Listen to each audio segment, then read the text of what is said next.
வணக்கம். வெயிலொன்றும் புதிதல்ல, எதிர்கொள்ள இயற்கை வழிகளை தவறிவிட்டோம், திரும்ப வழிகள். இனி விரிவான செய்திகள். சமீப காலமாக சுட்டெரிக்கும் வெயில் என பலரும் முணுமுணுப்பதை கேட்க முடிகிறது. மக்கள் தொகை அதிகரித்துள்ள அளவுக்கு மக்கள் சுவாசிக்க நல்ல ஆக்சிஜன் எனப்படும் தூய்மையான பிராண வாயுவினை உற்பத்தி செய்யும் இயற்கை ஆக்சிஜன் தொழிற்சாலைகளான ஆலமரம், அரசமரம், வேப்பமரம், புங்கன் மரம், புளிய மரம், நாவல் மரம், இலுப்பை மரம் உள்ளிட்ட நாட்டு ரக மரங்கள் சாலையோரம் அலங்கரித்து ஆக்சிஜனை கொடுத்தது.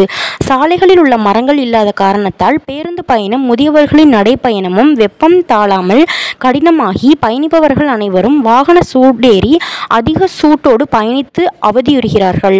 அதிகப்படியான புயலை எதிர்கொள்ள உதவும் மரங்களில் பனைமரம் முதன்மையானது. சமீபத்திய கஜா புயலே இதற்கு சிறந்த எடுத்துக்காட்டாகும்.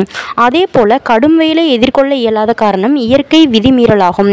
இயற்கை விதிமீறல் என்னென்ன என்றால், நாம் வசிக்கும் இருப்பிடம், உண்ணும் உணவு, உற்பத்தியில் ரசாயனம் மிகுதி, உடுத்தும் உடையில் பருத்தி ஆடைகள் தவிர்ப்பு, உயிர் சக்தி நீக்கப்பட்ட புட்டில் அடைக்கப்பட்ட குடிக்கும் தண்ணீர் உட்பட அனைத்திலும் உயிர் சக்தி இல்லாத சூழலே இயற்கை இல்லாத சூழலே விதிமீறலாகும். இயற்கை விதிமீறலை சரி செய்ய என்னதான் தீர்வு? இருப்பிடத்தை செம்மண், சுண்ணாம்பு, கடுக்காய் பயன்படுத்தி கட்டும் முறைக்கு மாற வேண்டும். உண்ணும் உணவு ரசாயன வேளாண்மைக்கு குப்பை சொல்லி இயற்கை வேளாண்மைக்கு மாறிட அனைத்து சத்துக்களும் மிகுந்த வண்டல் மண்ணை பயன்படுத்திட வேண்டும்.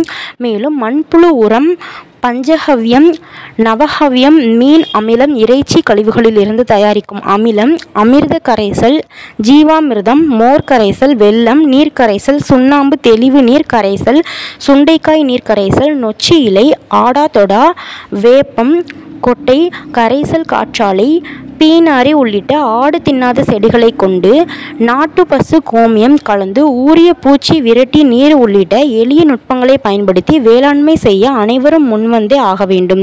பருத்தி ஆடைகளை அணியும் முறைக்கு மாற வேண்டும்.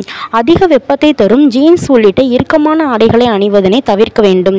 தண்ணீரை சுத்திகரிக்கப்பட்ட என்ற பெயரில் புட்டிகளில் அடைத்து விற்கும் நீரை அருந்துவதால் கால்வலி, சிறுநீரக கோளாறு உள்ளிட்ட நோய்கள் வருவதாக மருத்துவ ஆராய்ச்சியாளர்கள் கூறுகின்றனர்.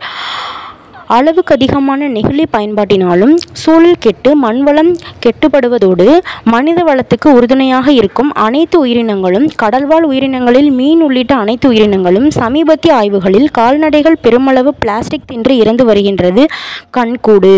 எனவே நெகிழி தவிர்த்து துணிப்பைக்கு மாற வேண்டும். மரங்கள் வளர்ப்பில் முழு மூச்சாக ஈடுபட்டு மண் சார்ந்த மரபு வகை மரங்களை நட்டு மண்ணை காக்க வெயிலின் தாக்கம் நம்மை ஒன்றும் செய்யாது என இயற்கை மருத்துவர்கள் தங்க சண்முக சுந்தரம் தெரிவித்தார்.